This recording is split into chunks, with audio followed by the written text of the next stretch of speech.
Bien, monsieur le député, cher Alain David, qui suit des épisodes successifs. Je ne sais pas comment on verra par la suite, mais nous espérons que les choses se clarifient et je l'espère le plus positivement possible pour toute la population de la nation.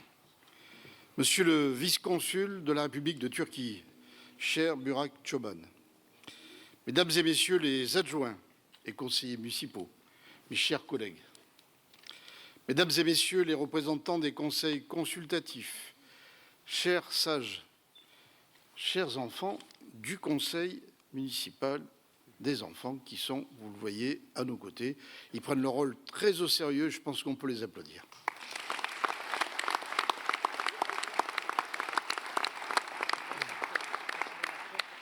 Chères associations, membres du comité local de la vie associative, chers membres du comité de transition écologique, oui, on a beaucoup de comités consultatifs, on concerte beaucoup à ce nom.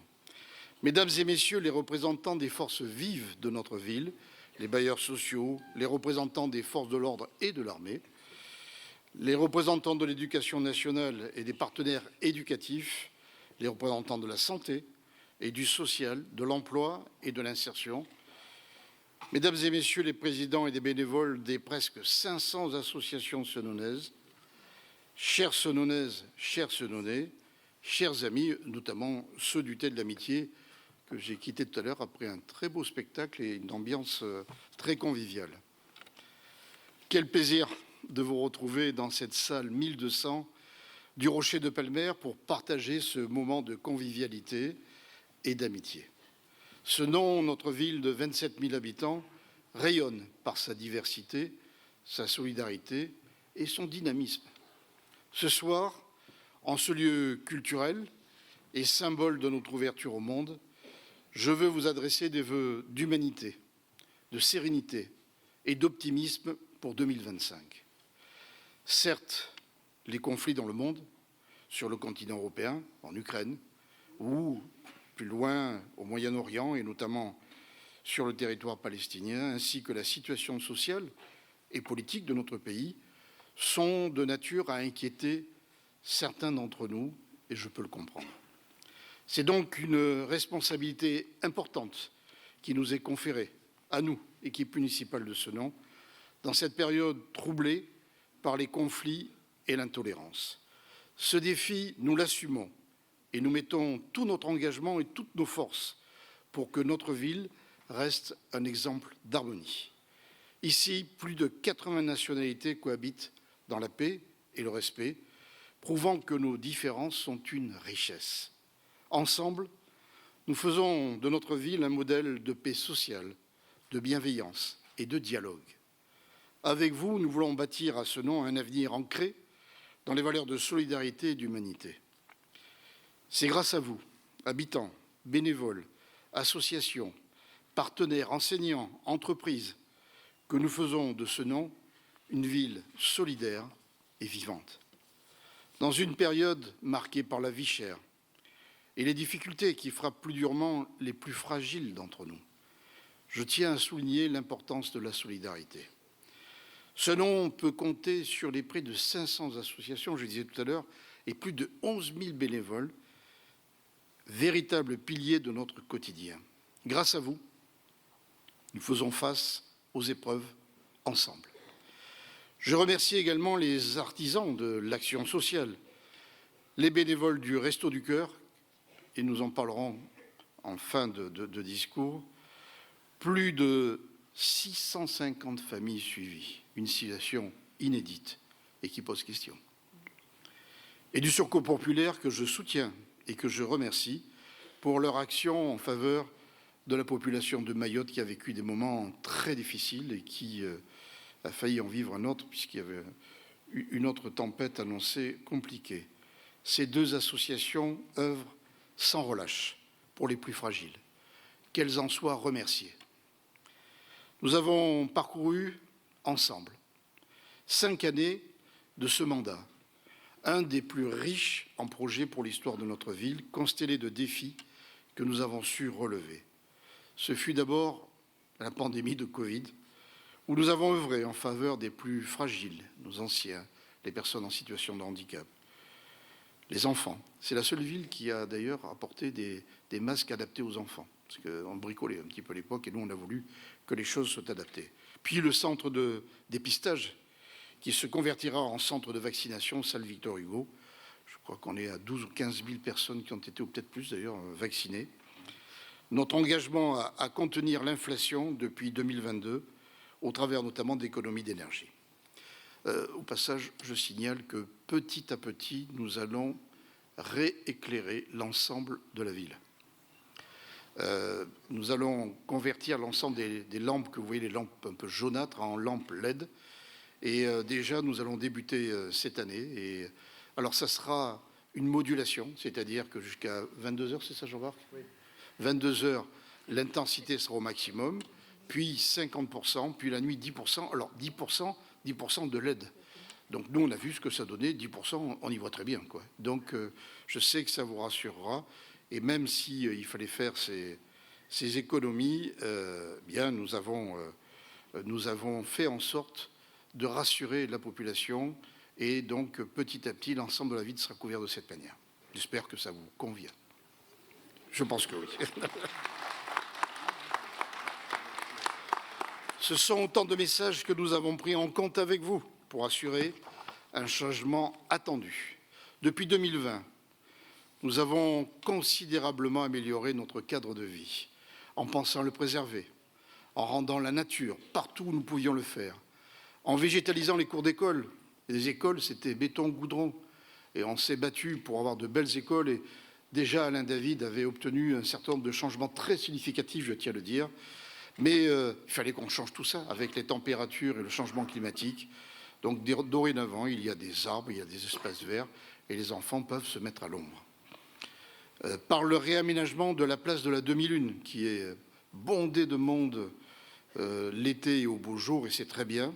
Elle va être d'ailleurs fermée. On aura des parcs fermés pour les préserver le soir, je le dis aussi. En créant le maximum d'espaces naturels issus d'anciennes constructions. Fermés le soir, hein, la journée, c'est pour vous. Comme ça, alors, d'anciennes constructions, comme ça sera le cas pour le parc de la mairie, qui ouvrira ses portes au beau jour. Si vous êtes passé devant, vous voyez les choses se mettre en place petit à petit. Nous avons su aussi négocier, discuter, concerter pour organiser un habitat repensé, amélioré et un tissu pavillonnaire préservé au travers de notre charte de la qualité urbaine ainsi qu'avec le programme de renouvellement urbain et le plan de sauvegarde de la résidence Palmer juste à côté. Les copropriétaires, je discutais encore avec eux, sont vraiment heureux d'avoir une résidence qui va bénéficier et qui bénéficie pour certains d'un isolement phonique et thermique vraiment de dernier cri, dernier plan. Et la vie change complètement pour eux. Ça va être le cas pour tous ceux qui sont dans les secteurs de rénovation urbaine. La démocratie locale, on le disait tout à l'heure, et vous avez ces jeunes Senonaises et Senonais qui en sont le symbole, vit à Senon et vous en êtes la preuve physique. C'est depuis ce mandat que les conseils consultatifs existent et que nous avons lancé nos premiers budgets participatifs, dont les premiers projets se sont concrétisés dans nos quartiers. Certains sont très joyeux. D'ailleurs, les joyeux moments de Gambetta, je ne sais pas s'il y a des représentants ici, mais animent avec beaucoup de bonheur le quartier Gambetta. Et puis les dimanches du Haut-Senon, place des Martyrs de la Résistance. C'est deux parmi tout cela, mais qui attirent beaucoup de population avec de la musique, avec des rencontres, avec beaucoup de joie. Nous avons eu la volonté de donner le meilleur à nos enfants qui bénéficient d'un cadre scolaire plus qualitatif depuis notre obtention du label Cité éducative. Et puis, il y a l'opération Erasmus+. Et le financement exceptionnel, je tiens à dire que nous étions la seule commune de France à avoir obtenu plus de 400 000 € pour s'engager dans cette opération qui a permis de donner l'occasion à 400 personnes en 2023, autant en 2024, afin de découvrir la Finlande, la Slovénie, l'Espagne, le Portugal ou encore la Turquie. Nous avons ainsi dédié des moyens supplémentaires pour que nos enfants et le personnel éducatif, les enseignants, mais aussi les dames des écoles, puissent découvrir et mieux connaître les écoles européennes, et leurs méthodes, mais aussi aller à la rencontre des enfants de ces pays. Et je suis sûr et certain, puisque j'en ai discuté avec eux, que les enfants ont été marqués très favorablement par ça et certains ont envie d'y repartir. Alors au début, les parents me disaient « Oh là là, moi je ne suis pas très d'accord, en primaire, les enfants, ils vont aller très loin ». Et aujourd'hui, monsieur le maire, comment ça se fait que notre école, elle n'est pas partie encore? On voit le changement et l'envie, et j'en suis très heureux. Nos aînés sont aussi dans notre priorité pour favoriser un contact toujours plus humain. Je n'oublie pas l'inclusion de notre population en situation de handicap, pour laquelle nous suivons notre feuille de route au travers de la charte que nous avons co-construite avec les partenaires. Enfin, ce mandat est celui qui a vu sortir de terre le complexe de football.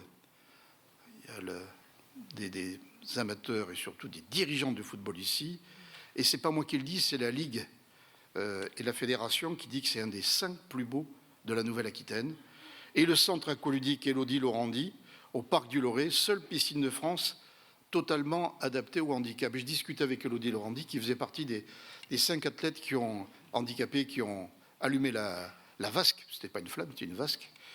Et elle me dit, tu sais, Jean-François, tu dis de France, mais j'en ai pas vu partout dans le monde où j'ai été, j'ai pas vu quelque chose comme ça.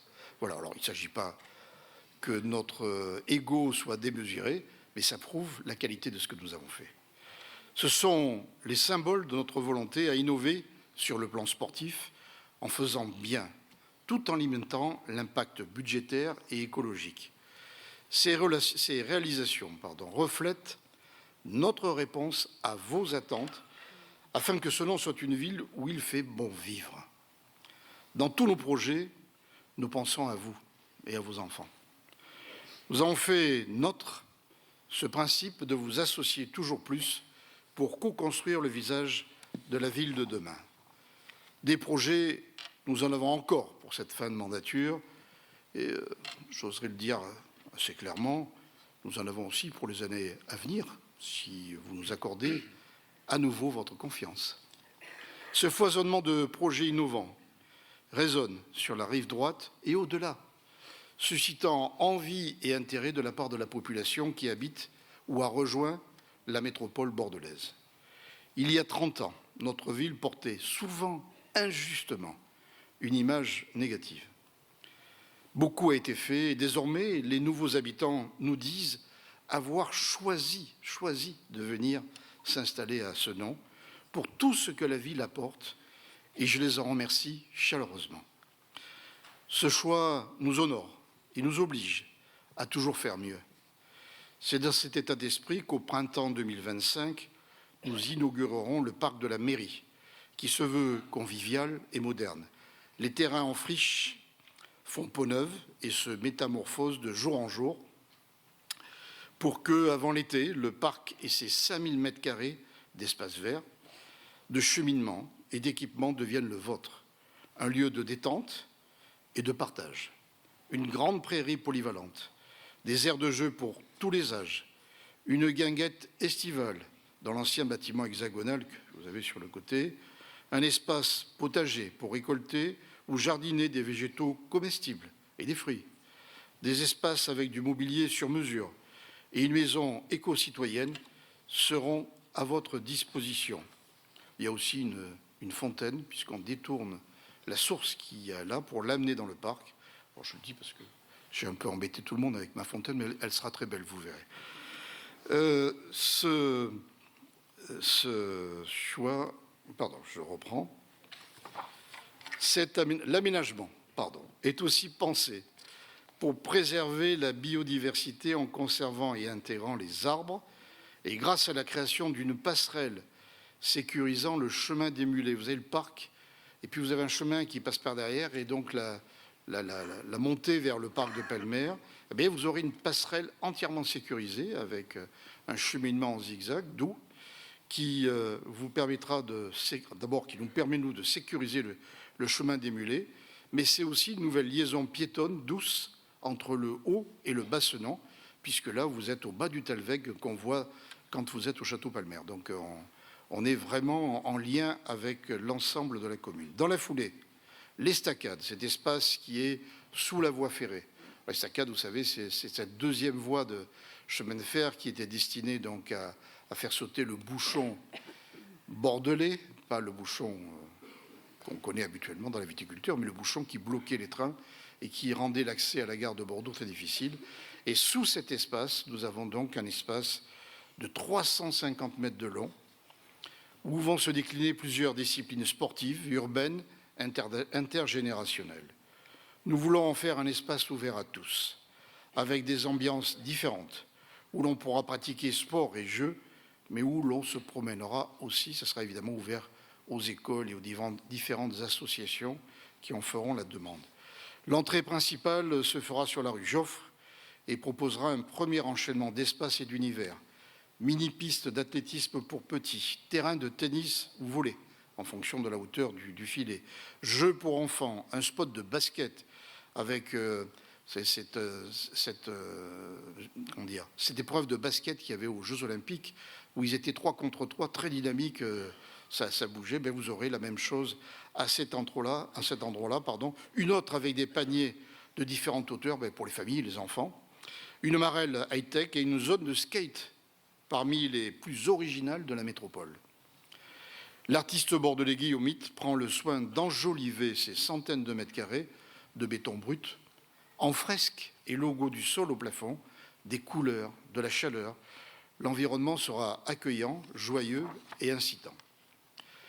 Via une convention d'occupation des lieux avec le propriétaire RFF, c'est Réseau Ferré de France, c'est ceux qui s'occupent des voies ferrées, la ville va gérer le site, fermé la nuit, je le disais, et animé par des éducateurs sportifs, mais aussi via des associations locales pour lesquelles un espace de stockage est prévu. Les associations de quartier pourront venir se réunir là aussi.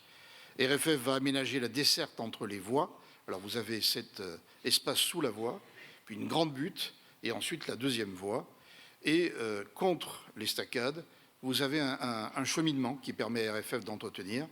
Et ce cheminement va devenir une promenade arborée avec des bancs pour voir les activités qui se dérouleront à cet endroit. Côté Foch, l'estacade sera bientôt longée par une voie verte, une voie piéton-vélo, du boulevard de l'Entre-deux-Mers, avec un passage pour ceux qui viennent du quartier Gambetta très sécurisé sur le boulevard de l'Entre-deux-Mers, et jusqu'à l'avenue Jean Jaurès, ponctuée d'une place publique bientôt aménagée par Bordeaux Métropole. La création, et je regarde le conseil municipal des enfants, alors ça c'est les derniers qui sont élus, mais les premiers avaient rêvé d'un parc accrobranche dans le parc Palmer pour réunir les familles et les amateurs de nature. Eh bien, le rêve du conseil municipal des enfants Senonais, qui avait suggéré cette idée, est en passe de se réaliser cette année. Nous construisons un avenir séduisant pour Palmer, non loin du Rocher, ainsi que du château. Ecoparc, notre partenaire pour cet espace dans la nature, gérera 12 parcours avec la contrainte que nous avons fixée de préserver ce lieu et tous les arbres qui serviront à accueillir les plateformes. Il y a un bilan d'ailleurs qui est fait pour qu'on connaisse la santé de chaque arbre, un suivi qui sera régulier et des comptes rendus qui nous permettront de suivre ça. Et puis pour que, ici, vous savez, on est solidaire et on ne veut laisser personne sur le bord du chemin, mais il y aura 4000 places gratuites qui seront dédiées aux enfants de nos écoles, de nos collèges et du centre social. Nous avons aussi obtenu un tarif préférentiel pour les enfants et les habitants de Senon. Rendez-vous vous est donné en fin d'année, peut-être un peu plus tôt, nous verrons. Le lancement des travaux du cinéma Utopia au Château Palmer, avec une ouverture prévue en mars 2026, il y a un petit décalage. 2 niveaux entièrement accessibles aux personnes à mobilité réduite, 3 salles, 250 places, avec des espaces publics traversants ouverts sur le parc Palmer, c'est une beauté absolue, un hall et un foyer d'environ 75 mètres carrés et un espace café de 50 mètres carrés. Le futur Utopia envoie déjà du rêve avant même son ouverture et quand vous allez découvrir la décoration intérieure, c'est fabuleux. Les travaux débuteront au début de cette année, dans quelques semaines, dans le splendide château Palmer qui a été construit, vous le savez, au XVIIIe siècle. Une allée de platanes qu'on a préservée Ils avaient eu quelques difficultés, on a réussi à les sauver tous. Conduira donc les spectateurs aux salles de cinéma. Un des objectifs principaux, c'est de préserver les éléments d'architecture, ce château bien sûr, dont la façade et le magnifique escalier intérieur. Ce cinéma est classé cinéma art et essai avec de nombreux labels, jeune public, patrimoine et répertoire, recherche et découverte, Europa Cinéma. Il sera ouvert 365 jours par an pour quelques 90 séances par semaine. Les porteurs de projets souhaitent également mettre en place des séances spéciales plusieurs fois par semaine en lien avec les animations, les festivals et les rencontres du territoire, ainsi que des séances de cinéma en plein air dans le parc Palmer. Vous avez hâte? Nous aussi. La réhabilitation. Ils sont heureux comme moi. La réhabilitation du site sportif Léo Lagrange. Il y avait une piste désuète d'athlétisme, un stade de foot, avec une équipe qui existait, mais peu était de notre ville. Mais surtout, nous avions un objectif, parce que quand il y a des urgences, et l'urgence c'était de construire de nouvelles classes, d'autres villes le demandaient, eh bien nous avons lancé dans le cadre du programme de renouvellement urbain Joliot-Curie, avec Bordeaux, qui concerne pour ce nom la cité Henri Sellier. Il aura la jeunesse comme destination, cet endroit.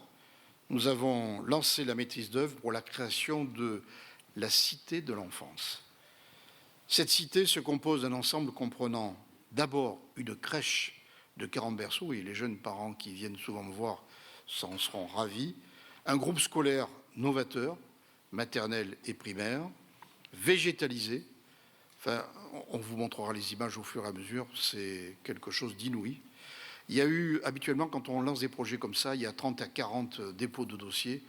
Il y en a eu 160 avec des projets japonais, autrichiens, allemands. C'est un Français qui a gagné, c'est normal. Voilà. De la crèche, en passant par la maternelle et au CM2, nous accompagnons vos enfants au même endroit pour les 10 premières années de leur vie. Une salle polyvalente sera aussi construite et servira le jour pour les activités liées au scolaire, et le soir, elle pourra être utilisée par les associations et les habitants du quartier dans le cadre de leur activité. Et ce n'est pas tout, car cet équipement sera accompagné d'un jardin public d'1 hectare, une école en face d'1 hectare de parc public. C'est chouette. Nous voulons que cet espace soit un lieu de rencontre, de détente et de convivialité. En plus d'arbres et de cheminement, nous pensons à des espaces de pique-nique avec des tables et des bancs, sans oublier, puisque un des habitants rue du Chalet me disait avant, je joue aux boules. Je ne suis pas sûr que vous nous fassiez un truc comme ça. Ben si, monsieur, on fera un boulodrome pour rassembler les riverains les soirs d'été. Ils participeront d'ailleurs à l'élaboration de cet endroit unique, tout comme la communauté éducative. Il y aura des chantiers participatifs, puis il y aura des visites du chantier au fur et à mesure pour que chacun se rende compte de l'ampleur, mais de la beauté du projet. Notre ambition est d'ouvrir les portes de ce lieu très attendu, vous vous en doutez, pour la rentrée de septembre 2027. Bon, j'ai cru qu'il y avait beaucoup d'enseignants qui seraient très heureux d'y aller. Écoutez, je leur souhaite. Ces projets incarnent notre engagement pour une ville durable, accessible et tournée vers l'avenir. Enfin, nous avons accueilli une école de cirque pour les jeunes et les adultes. Et vous aurez l'occasion de voir bientôt en action, puisqu'ils viendront sur la ville dans quelques manifestations, nos partenaires du cirque Éclair. Pour conclure, je veux vous adresser des vœux sincères et chaleureux. Des vœux de santé, bien sûr, car elle est essentielle. Sans elle, c'est compliqué d'entreprendre d'autres choses, et je vous souhaite vraiment d'en avoir une solide. Des vœux de prospérité pour nos entreprises et pour tous les habitants. Des vœux de paix et de sérénité, dans le respect des valeurs républicaines. Des vœux d'amitié renouvelée et, osons le dire, d'amour de sa famille, de la personne qui partage votre vie. Enfin, pour donner le meilleur de nous-mêmes pour cette année et offrir le meilleur pour les années suivantes, je vous partage cette citation. Alors souvent, c'est des grands politiques, des philosophes. Ben nous, ça sera Jacques Brel, qui disait « Je vous souhaite des rêves à n'en plus finir, et ensemble, l'envie furieuse d'en réaliser quelques-uns. Ensemble, continuons à faire de ce nom une ville solidaire, humaine, et tournée vers l'avenir et le progrès. Bonne année 2025 à toutes et tous. Vive ce nom, vive la France !»